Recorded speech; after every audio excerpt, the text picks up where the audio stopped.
బంధువులు ఒక దగ్గర ఎలా ఉంటారో చూసారా? వాళ్ళు వేషధారణ అన్నమాట. అంటే నటిస్తారు. నటించే భక్తిని దేవుడు క్షమించడు. యథార్థత అంటే మందిరంలో ఒకలాగే ఉంటావు, ఇంట్లో ఒకలాగే ఉంటావు, లోకంలో ఒకలాగే ఉంటావు, ఉద్యోగంలో కూడా ఒకలాగే ఉంటావు. దేవుడు చూస్తున్నాడని భయం. యథార్థత అంటే అది. కాబట్టి అమ్మా, నేను ఒక వేషధారిని, చాలా తప్పు నీకంటే ఎక్కువగా నేను ఇంకా తప్పు చేసినంటే, నేను ఒకప్పుడు ప్రభును చిన్నప్పటి నుంచి ఉన్నాను కానీ వేషధారిగా జీవించానమ్మా. ఒకలాగా నా భక్తి అంతా కూడా వేషధారణ. దేవుడు క్షమించనిది ఏదైనా ఉన్నదంటే వేషనైనా క్షమిస్తానడు కానీ ఏం క్షమించడు? వేషధారణ క్షమించడమ్మా అని ఆయన చెప్పంట. ఇక్కడ చూడండి, యథార్థత అంటే ఏంటి చెప్పండి?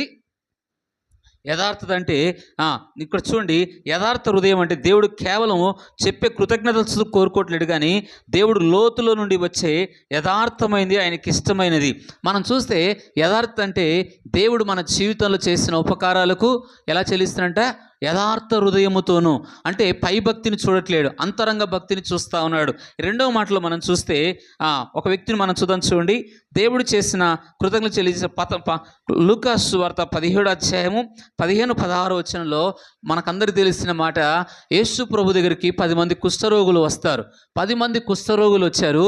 ఆ 10 మంది కూడా వారు యేసు ప్రభు దగ్గర, అయ్యా నీకు ఇష్టమైతే మమ్మల్ని బాగు చేయనప్పుడు వారు మార్గంలో వెళ్తుండగానే 10 మంది